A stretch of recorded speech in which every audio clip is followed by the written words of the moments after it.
నమస్కారం అందరికీ. ఈరోజు మనం థియరీస్ ఆఫ్ డెవలప్మెంట్ వికాస్ సిద్ధాంతాలు చాప్టర్ నుంచి సిగ్మండ్ ఫ్రాయిడ్ ప్రతిపాదించిన మానసిక విశ్లేషణ సిద్ధాంతం సైకో అనలిటికల్ థియరీ గురించి ఈ వీడియో తెలుసుకుందాం. మీరు ఫస్ట్ టైం మా ఛానల్ చూసినట్లయితే మా ఛానల్ లైక్ చేయండి. ఇప్పుడు ముందుగా ఈ సిగ్మండ్ ఫ్రాయిడ్ పరిచయం గురించి మనం ఇప్పుడు తెలుసుకుందాం. ఆస్ట్రియాకు చెందిన ఈ సిగ్మండ్ ఫ్రాయిడ్ మనోవిశ్లేషణ సిద్ధాంతాన్ని ప్రతిపాదించారు.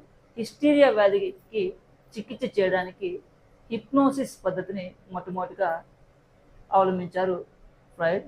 ఈ సిద్ధాంతం సాధారణంగా మానసిక వ్యాధులకు చికిత్స చేసే ఒక పద్ధతిగా ఏర్పడినప్పటికీ మూర్తిమత్వాన్ని నిర్ణయించే సిద్ధాంతంగా ఇది రూపాంతరం చెందింది.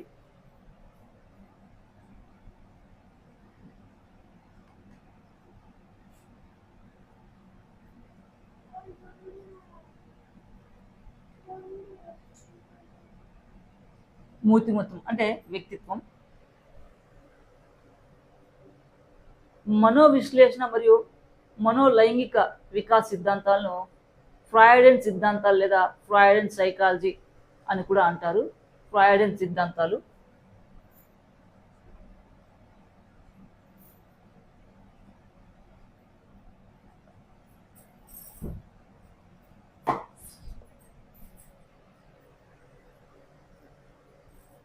ఈ సిద్ధాంతంలో మూడు ప్రధాన అంశాల గురించి చర్చించడం జరిగింది. First one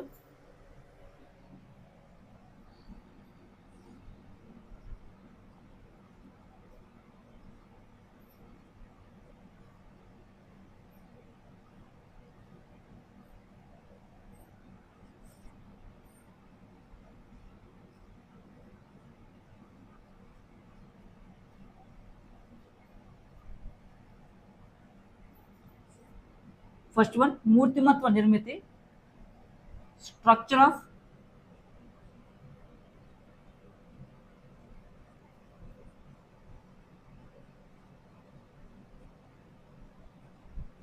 of personality.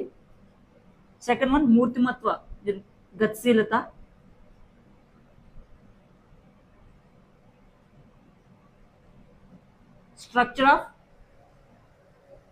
Dynamics of personality.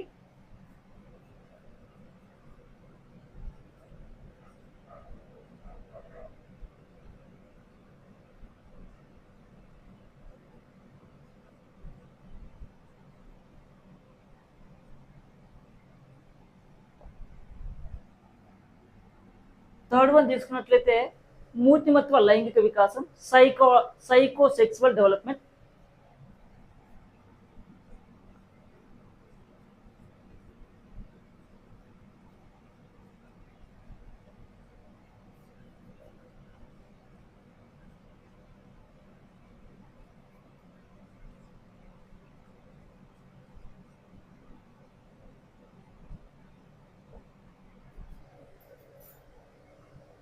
మనం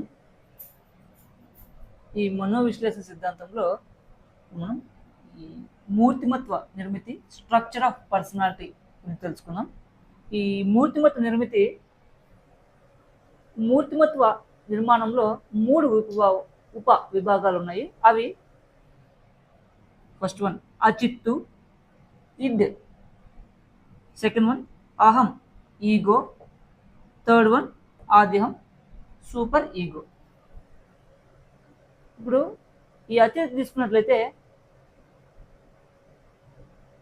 అచిత్తు అనేది మన అత్యంత ప్రాథమిక కోరికలన్నిటికీ మూలమైనటువంటి వ్యక్తిత్వ విభాగం.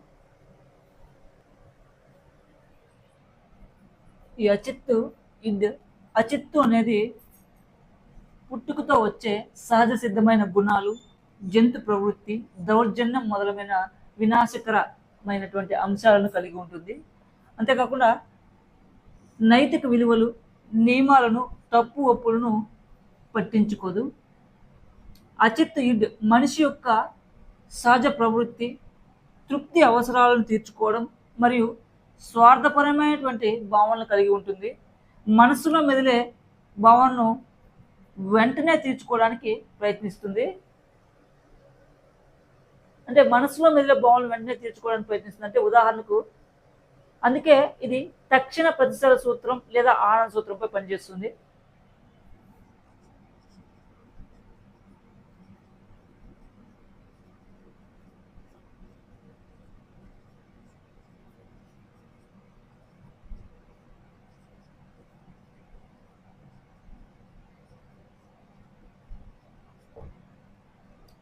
తక్షణ ప్రతిసర సూత్రం లేదా ఆనంద సూత్రంపై పనిచేస్తుంది. వ్యక్తిత్వం యొక్క ఈ భాగం పూర్తి అచేతన స్థితి అంటే అన్కాన్షియస్ లో ఉంటుంది. అన్ని లిబిడియన్ శక్తులకు మూలంగా ఇది పనిచేస్తుంది. అంటే ఈ అచిత్తు తక్షణ ప్రతిసర సూత్రం లేదా ఆనంద సూత్రమే పనిచేస్తుంది. అంటే ఉదాహరణకు మద్యపానం, ధూమపానం ఆరోగ్యానికి హానికరం అని తెలిసినా కూడా వాటికి బానిసలు కావడం ఈ ఇడ్ అచిత్ యొక్క తక్షణ ఆనందం లేదా తక్షణ ప్రతిఫలం అని చెప్పాలి. ఇది వినాశకారి మరియు విచక్షణ లేనిది. ఇప్పుడు సెకండ్ పార్ట్ అహం తీసుకున్నట్లయితే ఈగో. ఈ అహం అనేది వాస్తవికతతో వ్యవహరించే భాగం. అనైతిక ఆలోచనలను ఈ అహం అనేది నియంత్రిస్తుంది. వాస్తవాలను గ్రహించి నిర్ణయాలను తీసుకోవడంలో ఇది సహాయపడుతుంది. ఈ అహం ఈగో అనేది వాస్తవ సూత్రంపై ఆధారపడి పనిచేస్తుంది. అంటే రియాలిటీ ప్రిన్సిపల్పై ఆధారపడి పనిచేస్తుంది. తర్వాత ఈ ఆమోదయోగ్యం కానీ అచిత్తు కోరికలను అణచివేస్తూ ఆద్యం సూపర్ ఈగో అనుసరించే ప్రయత్నం చేస్తుంది. ఈ అహం అనేది వ్యక్తిలోని చేతన స్థితికి అంటే కాన్షియస్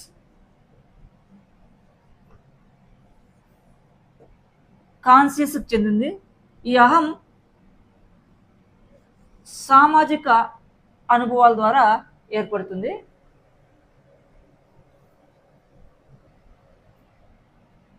ఆద్యం ఈ సూపర్ ఈగో అనేది ఫ్రాయిడ్ ప్రకారం 5 సంవత్సరాల వయసులో ప్రారంభమవుతుంది. ఇది పూర్తిగా ఈ ఆద్యం అనేది పూర్తిగా నైతిక సామాజిక విలువలు ఆదర్శాలతో నిండి ఉంటుంది. ఈ ఆద్యం అనేది వ్యక్తిలో ఉండేటువంటి అంతరాత్మగా చెప్పవచ్చు. దీన్నే ఆత్మసాక్షి అని కూడా మనము చెప్తూ ఉంటారు. అంటే ఉదాహరణకు మనం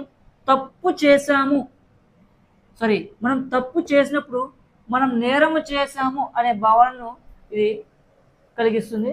అంతేకాకుండా ఉదాహరణకు మన కుటుంబం, ముఖ్యంగా తల్లిదండ్రులు మరియు స్నేహితులు, సమాజంలో ఇతరుల నుండి మనం పొందేటువంటి నైతిక ప్రమాణాలు, ఆదర్శాల్లో మనలో విలీనం చేసుకుంటాయి. అందుకే ఇది అచిత్తు ఇడ్ని ఇది వ్యతిరేకిస్తుంది. ఇడ్ మరియు సూపర్ ఈగోకు మధ్యవర్తిగా ఉన్నటువంటి ఈ అహం ఈగో శక్తి సామర్థ్యాల కారణంగా వ్యక్తి యొక్క మూర్తిమత్వం ఏర్పడుతుంది. అంటే వ్యక్తి యొక్క పర్సనాలిటీ ఏర్పడుతుంది అంటారు ఫ్రాయిడ్. ఈ సూపర్ ఈగో ఆదర్శ లేదా నైతిక సూత్రం మోరల్ ప్రిన్సిపల్ పై ఆధారపడి పనిచేస్తుంది. అహం అనేది సాధారణంగా రియాలిటీ ప్రిన్సిపల్ పై ఆధారపడి పనిచేసినట్లయితే ఈ ఆద్యం అనేది మనకి మోరల్ ప్రిన్సిపల్ పై ఆధారపడి పనిచేస్తుంది. మోరల్ ప్రిన్సిపల్ పై ఆధారపడి పనిచేస్తుంది. సరైనటువంటి మూర్తిమత నిర్మాణానికి ఈ అచిత్తు, ఇడ్, ఆద్యం, సూపర్ ఈగో మధ్య సమన్వయం ఉండాల్సిన అవసరం ఎంతైనా ఉంది. ఈ మనోవిశ్లేషణ సిద్ధాంతం, సిగ్మండ్ ఫ్రాయిడ్ ఈ సిద్ధాంతం నుంచి మనకి కొన్ని రకాల ప్రశ్నలు రావడం జరుగుతుంది పరీక్షల్లో. ఆ ప్రశ్నల గురించి ఇప్పుడు మనం తెలుసుకుందాం. ఫస్ట్ వన్ ఈజ్ మానసిక విశ్లేషణ సిద్ధాంతం, సైకో అనలిటికల్ థియరీని ప్రతిపాదించిన మనోవిజ్ఞాని ఎవరు? Answer is Sigmund Freud. Second one తీసుకున్నట్లయితే ఈ ఫ్రాయిడ్ ప్రకారం వ్యక్తిత్వం అంటే మూర్తిమత్వం ఎన్ని విభాగాలుగా విభజించబడి ఉంటుంది? ఆన్సర్ ఈజ్ 3 విభాగాలుగా విభజించబడి ఉంటుంది. నెక్స్ట్ క్వశ్చన్ తీసుకున్నట్లయితే వ్యక్తిత్వంలోని సహజ కోరికలు, ఆనందం కోసం తక్షణ తృప్తి కోరుకునే భాగం ఏది?